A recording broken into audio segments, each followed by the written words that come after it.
जी sir नमस्कार। पहले तो जी नमस्कार जी सर, पहले तो ज्वालामुखी पहुंचे, पहले ज्वालामुखी आगमन पर आपका स्वागत है। मैं सर आपसे जानना चाहूँगा कि हिमाचल प्रदेश सरकार ने जो है वो जो ओपीडी के लिए हिमाचल प्रदेश जो अस्पताल है उसमें मिनिमम 10 रुपये की पर्ची जो है वो अलॉट कर दी है कि 10 रुपये लगा करेंगे। दूसरा, और उसमें जो स्वास्थ्य मंत्री का बयान आता है वो उससे भी जो थोड़ा विवाद हो गया। उनका कहना है कि अब जो मरीज हैं वो उस पर्ची को संभाल के रखेंगे, 10 रुपये लग रहे हैं। क्या कहेंगे उसको लेकर आप? अभी जो प्रदेश सरकार की स्थिति है मैं समझता हूँ बहुत दयनीय है, और ऐसी स्थिति में इनको कुछ सूझ नहीं रहा। चारों तरफ झपटे मार रहे हैं, और मैं समझता हूँ कि जहाँ गरीब आदमी को जहाँ जुड़ा हुआ है वहाँ पर टैक्स लगाना बहुत ही गलत है। हॉस्पिटल में बहुत ही आदमी ऐसी अवस्था में आता है जब एकदम अचानक उसके ऊपर विपदा गिरती है, तब वो दौड़ता है, और उस समय ऐसे टैक्स लगा करके सरकार की जो मानसिकता है वो एक आम व्यक्ति या गरीब आदमी के विरोध में दिखती है, ऐसा मैं कह सकता हूँ।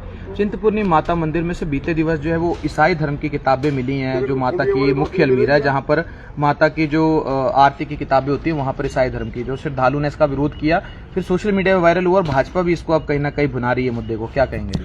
ये मुद्दा बनाने की बात नहीं है, लेकिन चिंतपूर्णी जैसे स्थल पर जहां लोग माता जी के प्रति अपनी आस्था प्रकट करने आते हैं वहां पर इस तरीके का मिले तो सरकार के प्रशासन की क्या स्थिति है, जो अधिकारी हैं उन पर सरकार क्या कार्रवाई करती है, कैसे इन सारी चीज़ों का वहाँ पर व्यवस्था करती है, ये सरकार के ऊपर निर्भर है। मुझे लगता है कि इस सरकार थोड़ा गैर जिम्मेदारी के साथ काम कर रही है। जी सर, बात करें न्यूनतम किराए की, तो उसको भी बढ़ाने की बात, 5 से 10 रुपये करने की बात कही जा रही है। क्या कहेंगे? अभी ये बहुत कुछ करेंगे क्योंकि फ्रस्ट्रेशन में है, और मुझे लगता है कि प्रदेश की जनता के ऊपर हमें तरस आ रहा है कि ये लोग अब बुरी तरह से उनको करों के बोझ में लादने वाले हैं, इसके लिए तैयार है। थोड़ी थोड़ी शुरू में इनको हिचक है, इसलिए थोड़ा कम ज़्यादा लगाने की बात कर रहे हैं, लेकिन आगे आगे इनकी स्पीड बढ़ती जाएगी। सेंटर सरकार द्वारा सर पेट्रोल के दाम बढ़ा दिए गए हैं और गैस के दाम भी 50 रुपये बढ़े हैं, उस पर क्या कहेंगे? सेंटर के गैस के बढ़े होंगे लेकिन पेट्रोल के बढ़े नहीं है। वो तो उन्होंने जो ऑलरेडी कंपनीज का प्रॉफिट था उसी में से सरकार ने लिया, पब्लिक पर उसका बोझ नहीं पड़ा। लेकिन पेट्रोल और डीजल के दाम थे वो वर्तमान यहाँ की सरकार ने ही 6 रुपए बढ़ाए थे।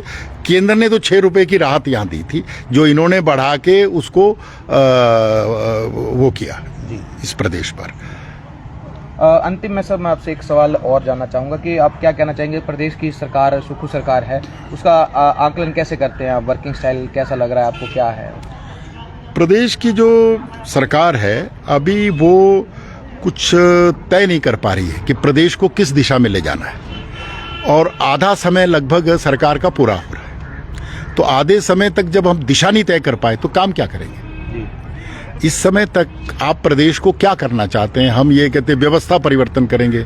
वो व्यवस्था परिवर्तन का शब्द का तो लोगों ने अर्थ देख लिया कि क्या हो रहा है प्रदेश में, और जिस तरीके से काम कर रहे हैं मुझे नहीं लगता कि कुछ प्रदेश में कोई आउटपुट ओरिएंटेड काम कर पाएंगे, कोई प्रदेश को नया कुछ मिलेगा, कुछ नया चिंतन है, ऐसा नज़र नहीं आ रहा है। रूटीन के काम करने में और रूटीन की चीज़ों को चलाने में ही ये सरकार हाँप चुकी है, और इस सरकार का हाँपने के बाद इसका एक किस्म से दिवाला पिट गया है उसमें।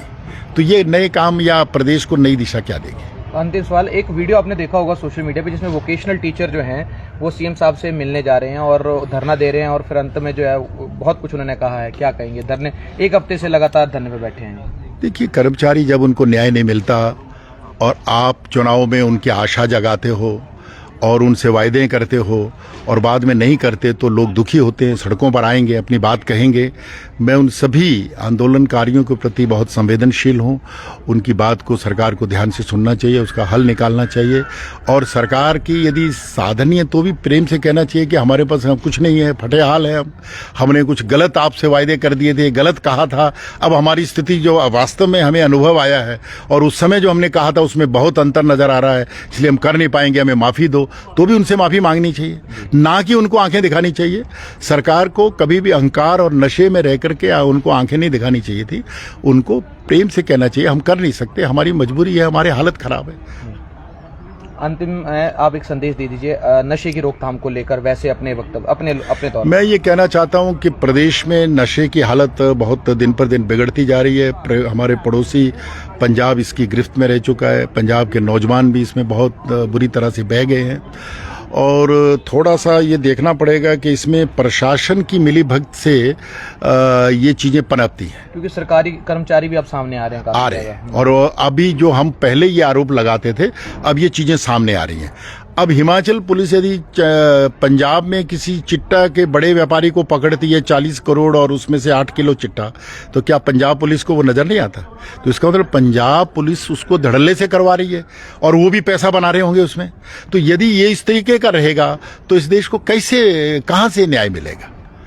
और यदि ये बात लोगों को अब समझना पड़ेगा कि हिमाचल प्रदेश में भी इसी तरीके से प्रशासन के लोग यदि अंदर अंदर इस तरीके का प्रशासन का ढिलमुल रवैया रहा तो ये तंत्र भी धीरे धीरे उनके साथ सांठगांठ कर लेगा, तो यहां से फिर कोई बचा नहीं सकेगा।